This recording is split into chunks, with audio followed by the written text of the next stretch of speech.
Live images that we are playing. Tributes are pouring in for poet and anti-apartheid activist Don Mattera, who passed away earlier today. And our reporter Aviwe Mtila is at his family home in Soweto. Aviwe, we're bringing you in straight away because we understand that his coffin is being moved. Aviwe, what can you tell us? Good evening. Yes, Ali, the coffin of the legendary poet as well as activist has just arrived at his Protea North home in Soweto, coming to be viewed by the family for the last time. Of course, his remains, we do understand, have just left the mortuary now, coming now for the final time at his home in Soweto, before then going to the West Park Cemetery. In fact, I want to bring in one of Don Mattera's daughters, that's Aviwe Mtila. Mama, thank you for joining us at eNCA, and condolences to you and the family. Thank you. How are you doing? Obviously not well under the circumstances, but we're okay. We've got a lot of support. A lot of people have already come here to pay their last respects. Our phones have been inundated since this afternoon when my dad's passing was announced. He will be buried according to the Muslim rites. So his body, as you mentioned, has just entered the house for viewing and for close family and friends to pay their last respects. And then the cortege will go to West Park Cemetery. He'll be buried before 9 p.m. tonight, according to the Muslim culture and rites. Condolences once more. I'm sure you must have fond memories of Don Mattera, maybe some that you'd like to share with us.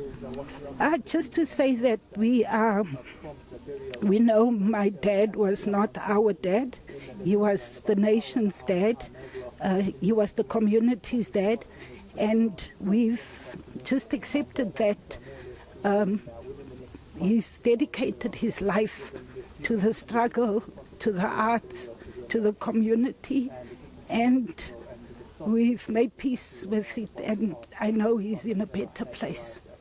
All right. Thank you so much. That's Aviwe, one of the daughters of Don Mattera. As they go inside now, you do understand, of course, the family will be given an opportunity to view the body of Don Mattera as his remains have just went in. In fact, I want to drag and bring in someone from the legacy of Don Mattera.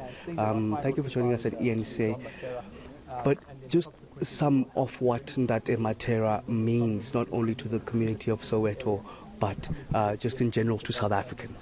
To South Africans, he's a poet, he's an author, he is the bard of the liberation struggle. He's a man that cared about human beings and humanity as a whole. He spoke about compassion. He always said, when you run or starting to run, don't run all by yourself. Turn back, take somebody's hand, drag that person with you, because that person will help you along the way. These were the words of Don Mattera and his philosophy in life. And as you know, he was a poet and an author that wrote so many books. Memory is the Weapon is one of the most revered books in this country and around the world.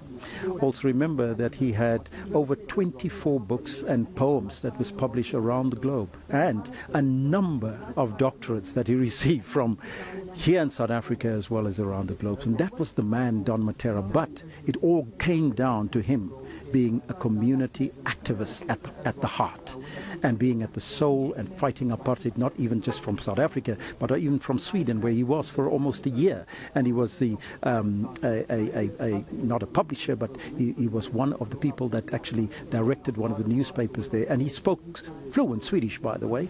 So this was a man that spoke a number of languages. He spoke Tswana, Sotho, and even Zulu to a certain extent, English and Swedish, and I think he also had a knack for French to a certain degree. So a very talented man, a man that will be sorely missed, not just for this community, not just for Westbury and Eldorado Park, where he also stems from, but the entire South Africa and the rest of the world.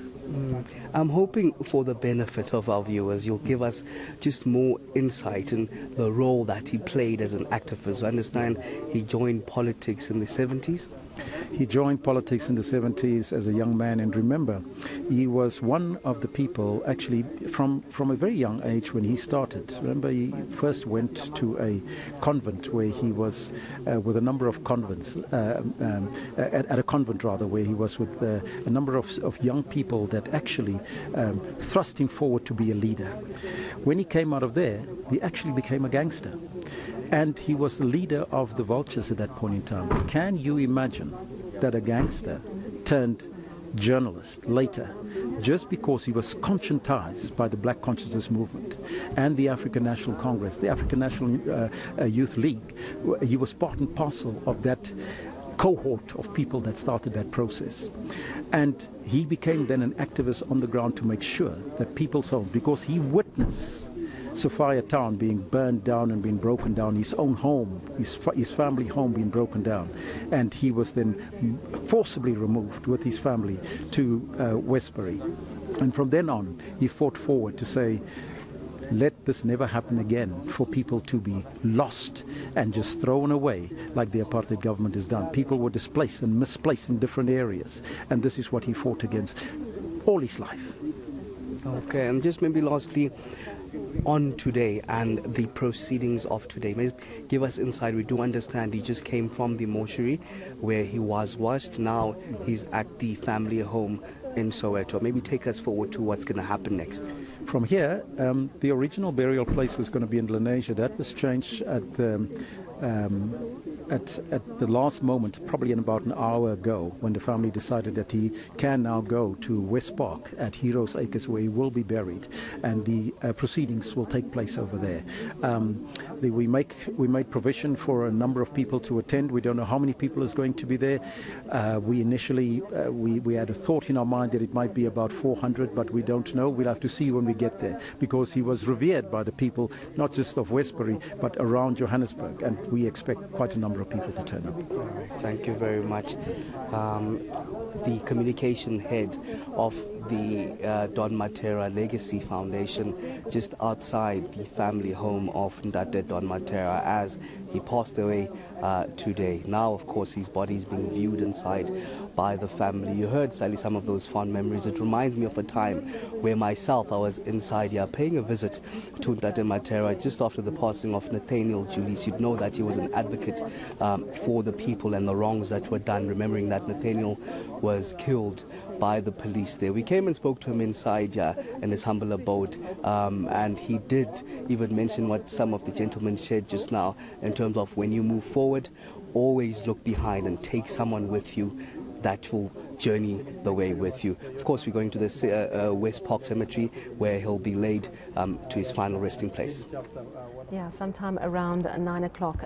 Really beautiful memories of Don Mattera, and of course his heritage is in part Italian, which explains his name. His full name, Donato Francisco Mattera, because his paternal grandfather was an Italian immigrant, came to South Africa, met and fell in love with a Khoisan Xhosa woman, and his father was classified as Italian as well. So a fascinating lineage, and his name, of course, still pays tribute to his Italian heritage. But really, he did so much good for the communities he lived in, and gave so very much back, not just through his incredible poetry and his literary work, but as you've explained, as a strong community activist as well. A life well lived indeed. Don Mattera, 87 years old. Thank you so much. eNCA senior reporter Aviwe Mtila coming to us live from Mattera's Soweto home this evening.